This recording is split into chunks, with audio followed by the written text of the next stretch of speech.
তৃণমূল মানে মিথ্যেবাদী, মিথ্যাশ্রী।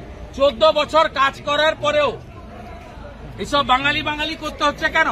মমতা ব্যানার্জি তো হিসাব দিবে চাকরি কত দিয়েছে, মমতা ব্যানার্জি তো হিসাব দিবে স্কুল কত করেছে, মমতা ব্যানার্জি তো হিসাব দিবে হসপিটাল কত করেছে, মমতা ব্যানার্জি তো বলবে যে কত অকৃষিযোগ্য জমিকে কৃষিযোগ্যে পরিণত করেছে, মমতা ব্যানার্জি তো হিসাব দিবে কতগুলো ভালো পাকা রাস্তা করেছি, ব্রিজ করেছি, কত পরিযায়ী শ্রমিককে ফিরিয়ে এনে কাজ দিয়েছি।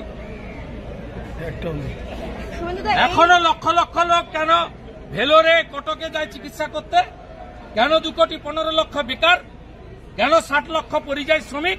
মুখ্যমন্ত্রী 14 বছর পরে উনি তো বিরোধী নেত্রীর মতো কথাবার্তা বলছেন। এই রাস্তা নিয়ে যে উনি টুপি পরানোর মাস্টার, এবারে টুপি পরবে না, এবারে বাঁটনা মত, এবারে যোগীজির যে স্লোগান बांटेंगे तो काटेंगे, এবারে कोई बांटने वाला हिंदू नहीं है। 10 লক্ষ দেওয়া হচ্ছে কিন্তু রাস্তার সেই হতশ্রী অবস্থা, স্ট্রেচার পাওয়া গেল না, মানে খাটিয়ায় করে রোগীকে হাসপাতালে নিয়ে যেতে হচ্ছে। ঠিকাদারদের বলবো কাজ করবেন না, পথশ্রীর পেমেন্ট পাননি, মানরেগার মেটেরিয়াল সাপ্লাই পেমেন্ট পাননি, এটাও ভোটের আগে করছে, পেমেন্ট পাবেন না, আর 2 লাখ টাকা বুথ সভাপতি চাইবে ভোটের জন্য। আমি আমার ঠিকাদার ভাই বোনেদের বলবো কাজ করবেন না, বিজেপি আসবে তারপরে কাজ করবে।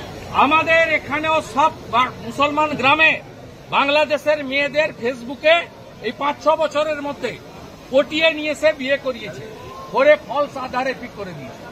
সব মুসলমান পাড়ায় পাবেন আপনি বাংলাদেশের মেয়ে বউ, বাংলাদেশের মুসলমান মেয়েদেরকে এনে বিয়ে করেছে ফেসবুকে পটিয়ে। কেউ ভিসা করে এসছে আর ফিরে যায়নি, আর অনেকেই ভিসা না করে মমতার দয়ায় বেড়া নেই খোলা 540 কিলোমিটার ঢোকাচ্ছে, শেষ করে দিচ্ছে।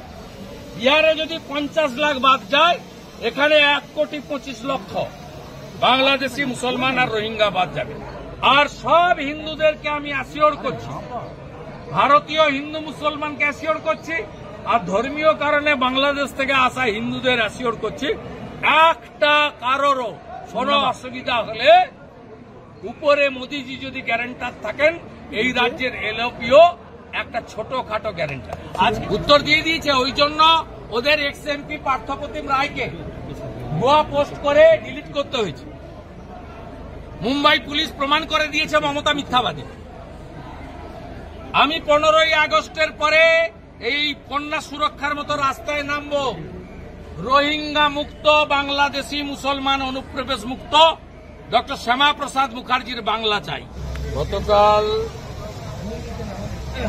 গৌতম সান্যাল আইপ্যাককে নিয়ে মিটিং করেছেন। মিটিং করে তিনি নির্দেশ দিয়েছেন CMO West Bengal directed DM SDO yesterday to issue large numbers of domicile certificates for the district of North South 24 Pargona, Nadia, Murshidabad, Birbhum, Malda, North and South Dinajpur, Coachbihar. এইটা domicile certificate দিচ্ছে রোহিঙ্গা এবং বাংলাদেশের মুসলমানদের।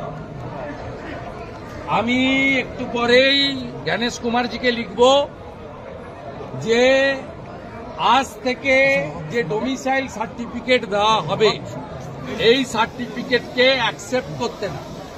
ইতিমধ্যে আইপ্যাকের উদ্যোগে 8টা border ডিস্ট্রিক্টে 75,000 মুসলমান বাংলাদেশি 6 নম্বর form দেওয়া হয়েছে। মমতা ব্যানার্জি জেনে রাখুন, এবারে আপনার আইপ্যাকের প্রতীক জৈন, গৌতম সান্যালরা কেউ আপনাকে এবারে বাঁচাতে পারবে না। যা করছেন খবর আসছে, এবং এই রাজ্যের বিজেপি তার লড়াইটা লড়বে। আর আমি বিরোধী দল নেতা, আমার এটা ডিউটি। এবং শুধু তাই নয়, আমি পশ্চিমবাংলায় বিডিও, SDO, ডিএমদেরকে ধমকি নয়, সতর্ক করছি, আপনারা আজ থেকে দেওয়া ডোমিসাইল সার্টিফিকেট যদি হিয়ারিং এ বা তদন্তে বাড়ি বাড়ি সার্ভেতে অ্যাকসেপ্ট করেন আজকের দিন থেকে 26শে জুলাই থেকে, তাহলে পাঠানকালীর ভুয়া জন্ম মৃত্যু সার্টিফিকেট মতো আপনাদের কপালেও দুঃখ আছে, 1 নম্বর। দ্বিতীয় নম্বর, বিএলও নিয়ে আমি প্রোটেস্ট করেছিলাম 11 থেকে 84 জন আইসিডিএস এর নাম দিয়ে। তারপরে গোটা ভারতে চেঞ্জ হয়ে গেছে। 1.1 বলা আছে পার্মানেন্ট স্টাফকে দিতে হবে। ইতিমধ্যে তৃণমূল কংগ্রেসের দেওয়া তালিকা অনুযায়ী বহু বুথে পার্মানেন্ট স্টাফকে দেয়নি এবং লিখে দিয়েছে যে ওখানে পার্মানেন্ট স্টাফ বুথে নেই। পার্মানেন্ট স্টাফ বুথে না থাকলে 1.1 না হলে 1.2 তে দেওয়া যায়। Para teacher, part timer, vocational, ICDS ইত্যাদি। আমি ওই বুথগুলোতে প্রমাণ করে দেব পার্মানেন্ট স্টাফ থাকা সত্ত্বেও এরা না লিখে এপিট দিয়েছে। জেলে যেতে হবে, জেলে যেতে হবে। তমলুকের ভিডিওকেও বলে রাখি, জেলে আপনাদের যেতে হবে।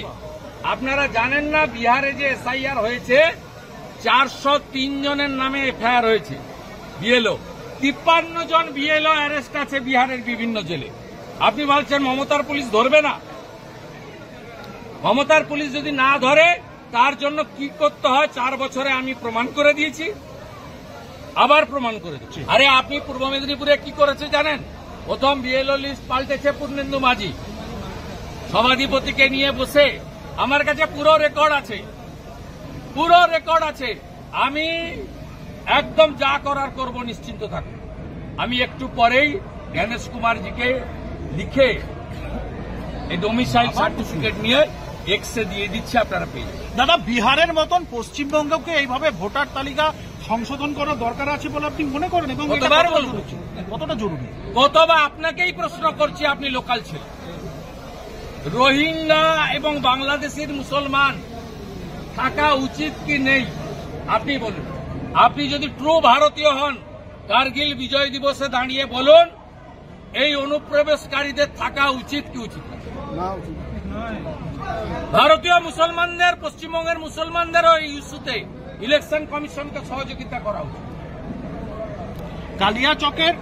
কালিয়াচকের পরিযায়ী শ্রমিককে বাংলাদেশের নাগরিক সন্দেহে রাজস্থানে গ্রেপ্তার, 2 মাসের জেল, বৈধ নথি থাকা সত্ত্বেও বাংলাদেশে পুশব্যাকের অভিযোগ। আপনি কি করে জানলেন বৈধ? আপনি জানলেন কি করে এবিপি আনন্দ বৈধ? জানলেন কি করে? আপনি কোর্ট থেকে নথি তুলে নিয়ে আসবেন, আমাকে দেবেন, আমি রাজস্থানের মুখ্যমন্ত্রী ভজনলাল শর্মাকে বলবো যে আপনার পুলিশকে বলুন ক্ষমা চেয়ে মুক্তি দিতে। দাদা, 30 বছর আপনারা অনেকেই কান দিয়ে দেখেন, আর সেকুলারিজমের নামে আপনারা পশ্চিমবঙ্গের সর্বনাশ করে দিয়েছেন। অলরেডি 1-1.5 কোটি লোককে ঢুকিয়ে দিয়েছেন, যারা আমাদের জমি নিচ্ছে, রেশন নিচ্ছে, ভোট নিচ্ছে, সব নিয়ে নিচ্ছে আমাদের। এবং এরা কারা? এরা রোহিঙ্গা আর বাংলাদেশি মুসলমান। আর বাংলাদেশের যে হিন্দুরা হিন্দুস্থানে এসেছে শুধুমাত্র ধর্মীয় কারণে, তার মধ্যে আমার মা আছে, 60 সালে এসেছে শুধু হিন্দু বলে। আমার মায়ের পিতৃদেব টিচার ছিল, মাখনলাল ভট্টাচার্য, বরিশাল। 10 বিঘা জমি, শিব মন্দির, চাকরি ছেড়ে এখানে এসে জুট মিলের ম্যানেজারি করে সংসার চালাচ্ছে।